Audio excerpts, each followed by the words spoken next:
Alright guys, Jotin here, back with another video, and this is one of my long overdue rants that I've put off for a while. And whether you like it or not, you know, professional wrestling, WWE, is huge business, it's a huge industry, and I've been watching for years and years. And well, you could say I've developed into kind of a cynical smark, as they call it, sort of basically a know-it-all wrestling fan who, you know, you kind of view it through cynical eyes, kind of different to when you were a kid, and it was sort of, you know, you tend to see more of the bullshit than the average casual fan do. It doesn't mean don't put myself on a pedestal. It doesn't, you know, I don't think I know more than anyone else. I just, you know, I tend to look at it through different eyes. Probably some people would call it through rose-tinted glasses. But whatever kind of fan you are, whether you're a casual fan or whether you're, you know, an old school fan, I'm sorry, but what the fuck is going on? I religiously used to watch wrestling when I was younger, and it kind of tailed off for a few years in the early 2000s, and then I got back into it recently around WrestleMania, sort of 25, 20, something like that. And it's been okay, but this last year or so, and it's funny that I do this video now because it sort of coincides with just gone at the end of June, a year-long anniversary since a guy called CM Punk, who's now basically like the number 2 babyface or good guy. He's now the champion, but sort of a year ago he did a quite a famous promo.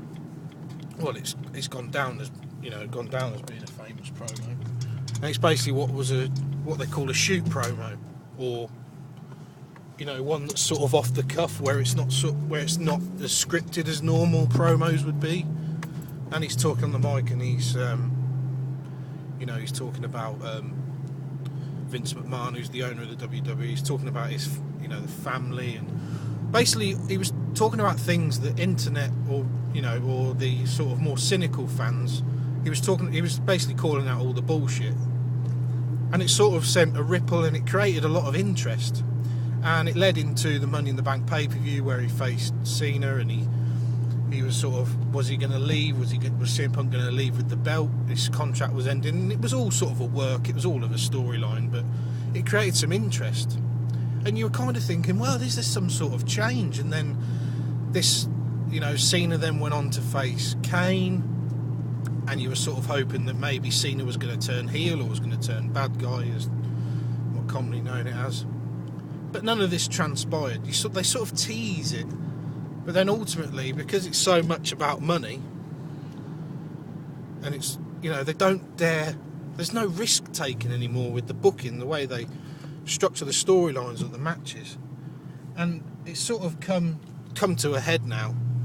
For me, in my own mind, where we've just had the Money in the Bank pay-per-view last night, and I haven't watched it. And to be honest, I haven't watched a Raw. I sometimes watch SmackDown because there's a couple of guys on there that I'm really interested in at the minute, like Damien Sandow, people like that.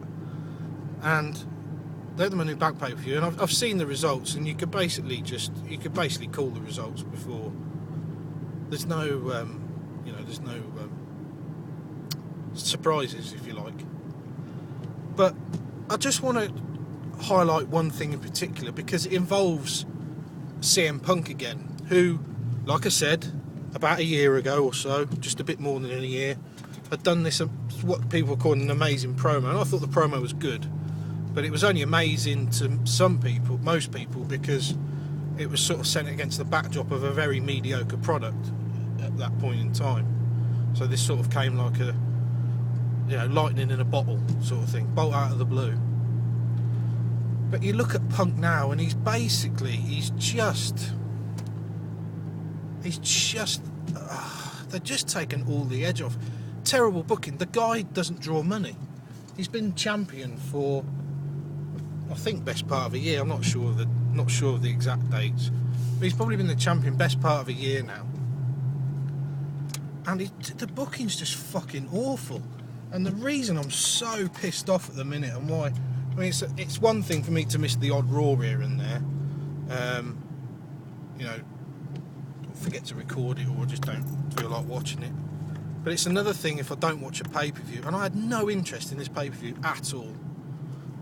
Crap builds, no feuds.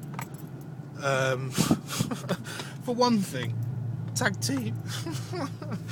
They fucking put the tag team champions, the tag team champions, on the pre-show on YouTube, and the #1 contenders had a match on the actual pay-per-view. Am I missing something here? That is the kind of shit booking that the WWE has got at the minute, where they put the champions on basically free television, and then the #1 contenders and some other fucking team on the pay-per-view. And to top it all off, the so-called #1 contenders for the tag belts fucking lost. They fucking lost on a pay-per-view, the #1. I mean, I think it's all leading to, basically, the tag team division. It's all leading to sort of a triple threat thing, I think, at SummerSlam with the tag teams. But fucking hell. But the reason I'm making this video is pure and simple. You've got CM Punk, who, shit character or no shit character, is a very, very good wrestler, which is why I enjoy watching him. Not for the character anymore, more for the wrestling. And going against Daniel Bryan, another great wrestler, one of my personal favourites, along with Dean Ambrose at the minute, who's in the developmental territory in FCW. Check him out on YouTube. So you've got these two great wrestlers fighting over the most prestigious belt in the company, the WWE Championship, right? So you've got two of the probably the best wrestlers in the company going for the belt. But what is the feud all about? It's about a bit of fanny. It's about a woman that the two guys are supposedly in love with, and she's fucking nuts. And oh my god, it was just fucking awful. And I really hope it's the end of this feud. It's the end of this angle storyline, because Jesus Christ, they did the Go Home Raw on Monday, or Monday just gone. There was a nigh on 25-minute segment. Raw is 2 hours with breaks, with commercial breaks.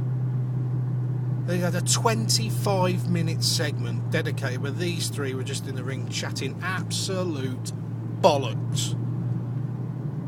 The WWE have got to wake up.